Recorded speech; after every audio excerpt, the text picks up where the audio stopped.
everyone, it's Ellie and welcome back to my channel. So today we're going to be discussing my art process. So to start, I go right to Pinterest usually to get some inspiration. I mainly look up vintage clothes, sweatshirts, mom jeans, all that kind of stuff. Just really like 70s to 90s vibes. I really like that. I also look at models for poses, for different shapes I want to go for. And right from there, I make an image board. Now the image board kind of consumes everything that I'm looking for in a piece. I'll add photos of color palettes that I like or images that really go with the vibe, some poses. And with the poses, usually with my process, I kind of like to study the pose a little, the shape, the flow, how it all goes together. And here I do that by doing a brief skeleton outline over the pose so I can have a feel for it. This helps, I think, with my overall anatomy process, especially since I'm still learning on my own. Being able to do this little, I don't know if I would refer to it as a cheat, but it kind of works that way.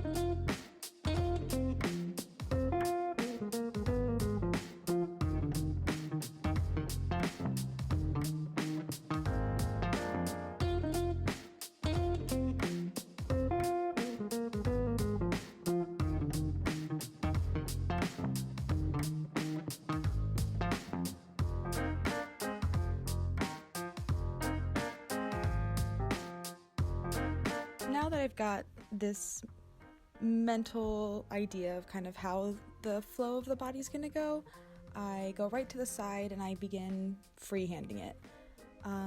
I try not to copy the skeleton exactly, but just the angle of which the person's standing.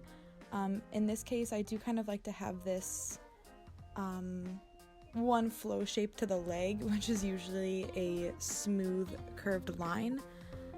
I like the idea of things being more curvature. It's less realistic that way because you kind of wonder, look, where are her bones, or is she made of rubber, that kind of stuff. But I really think that's a really fun artistic style that I've seen a lot of artists use.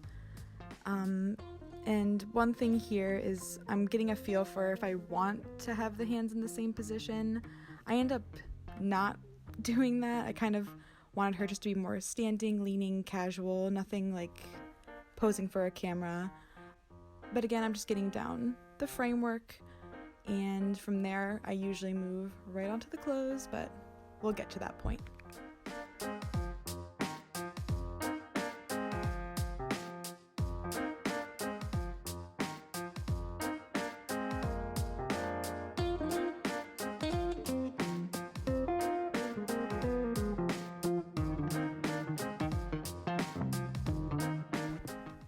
So here from the original rough skeleton sketch, I kind of start to elongate the torso, make it anatomically the way I want to see it,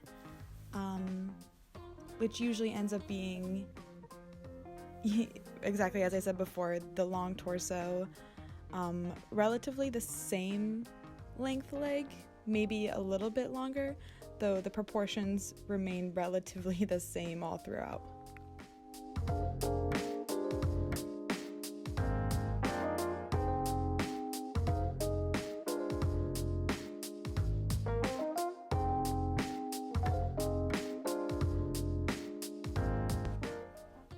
And now, as I said before, this is usually when I go right into etching in some of the details of how I want my character to look.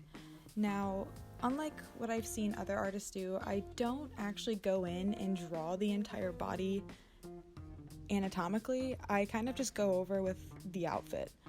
I think what I would advise for artists, especially who are just starting out, I would try and draw the entire body, but I did that process for a very long time, and I just find it quicker for the work I'm going for just to do the clothes right over. I kind of have an idea of the width of her legs, the width of her torso, where those things will go, and if I see that things don't look right along the way, I will go back and fix them, especially with the line art process.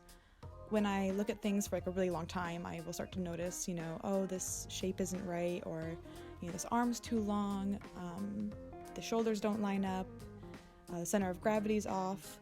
But other than that, right from the get-go, I go right into drawing her clothes like I'm doing here. And I decided to go with this really baggy, sort of like, I guess, sweatpant type thing. No real brand I'm basing it off of. I just kind of wanted her to have these really simple, cozy, pajama-like sweatpants. Right here's a good example of what I mean needing to go back and fix some of the anatomy.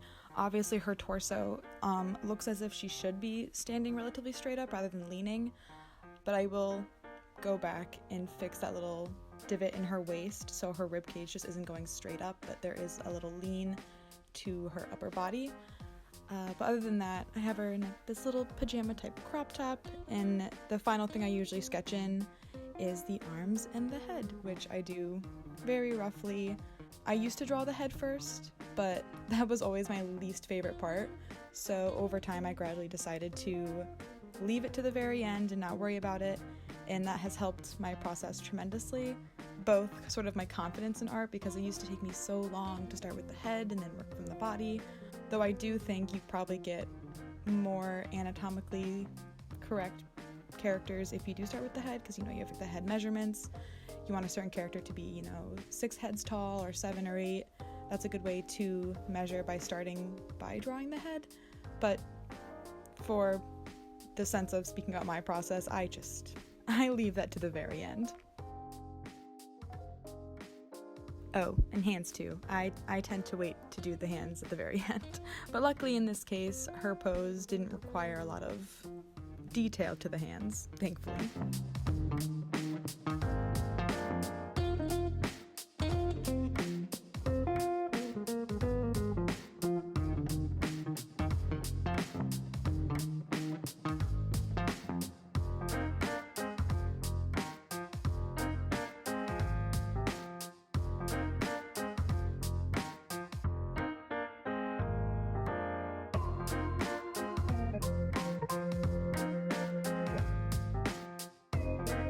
Finally, we get to the line art segment.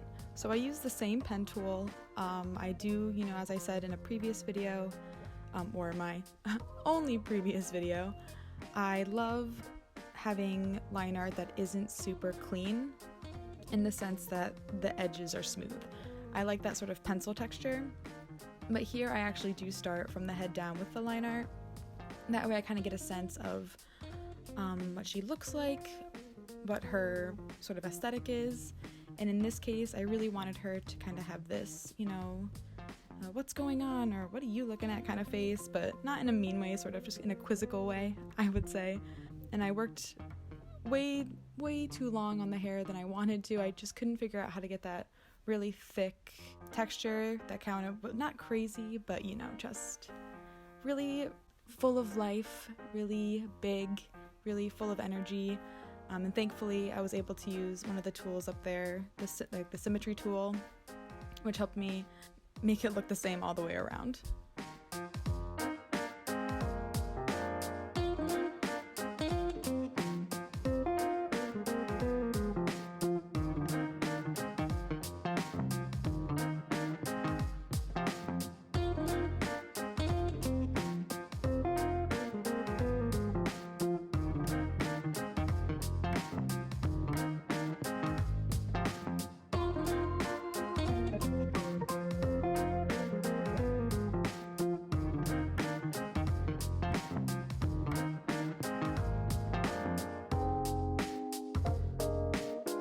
Now I will say as a disclaimer, which is kind of evident when I'm doing the sweatpants, is I do get incredibly impatient with line art. So I end up rushing it towards the end, which makes the texture and style of the line art look completely different from when I started. So at the top, the line art's really thick, and at the bottom, it's kind of sketchy. There's different pressures on the line art, so I do go back to the face and to the hair, and I kind of try and thin it out a little so at least it looks the same all the way through. That's definitely something I'm working on. I need to pay a little more attention to keeping the line art the same throughout the entire piece without having to go back. But again, that's just a small little disclaimer that I tend to have that bad habit, but it's not that big of a deal.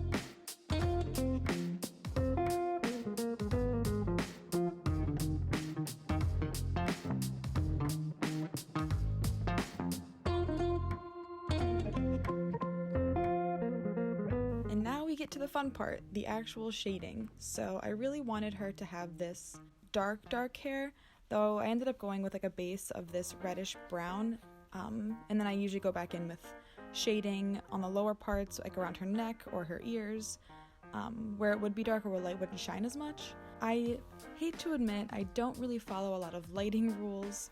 I kind of put the shading where I like it, where I think it looks best. Not advisable. I am trying to learn more about lighting and where shadows should go, so definitely something I advise.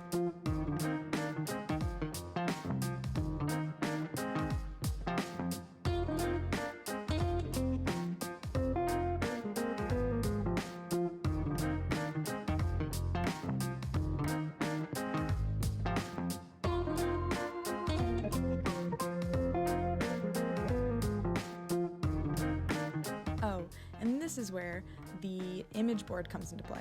So I wanted to get those real vintage colors. So one of my favorite things to do is I look up vintage color palettes. And you can find tons of them that are pulled right from images of, old motel boards or buses or just any sort of vintage photo that's laying around the internet. In this case, I did pick one from a motel and I took the colors from there to use for her outfit. And I think it looks really great with her skin tone. I think she looks super cute. But yeah, so that's kind of where that image board comes in.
So here I'm just kind of selecting the main layer in which I'm doing this selected shading on.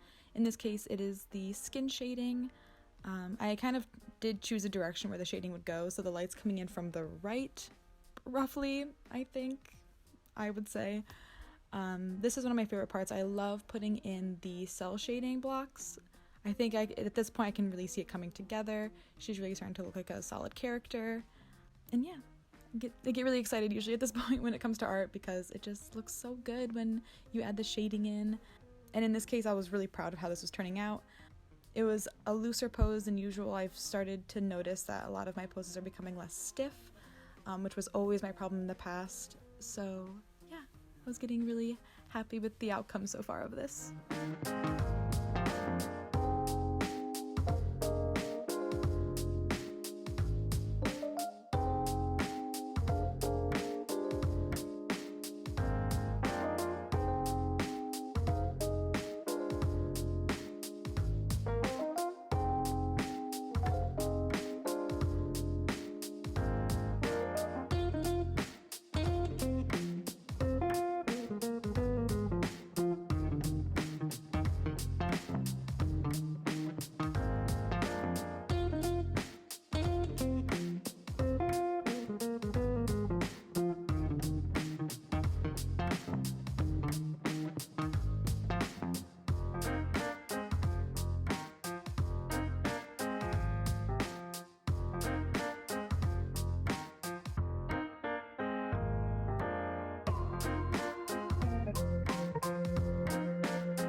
And here I'm just trying to figure out how to incorporate all the colors from the color palette of the motel sign.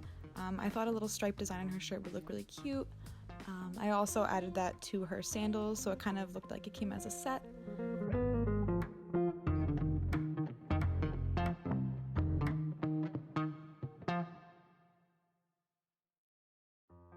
And this right here is a style choice I have not used before, but I was watching some tips on shading a little while back, like an assortment of videos on how various artists shade, and I decided to give one of them a shot of using, I guess, colors that are in the image as the shading color. In this case, I used one of the blue shades, and well, I guess it's like a seafoam dark greenish blue, and I used that to shade her clothes.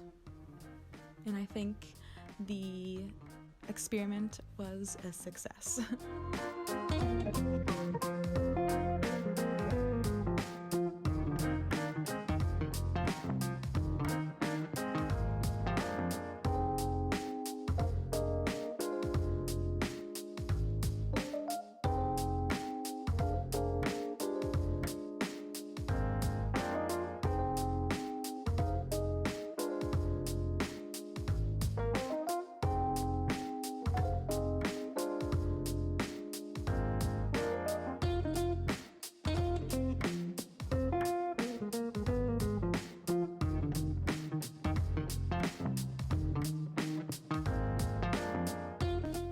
And finally, to top it all off, I like to add the shape in the background to, I guess, sort of add some eye-catching interest in the background instead of just having it plain white or just no background at all, where it's, you know, what I usually use for my stickers. But in this case, I picked the light blue from the palette, and then I sign it, and then it's all complete. I crop it and prep it for my shop, for my blogs, and yeah, and that's it. I hope you guys enjoyed the video, and I will see you next time. Bye!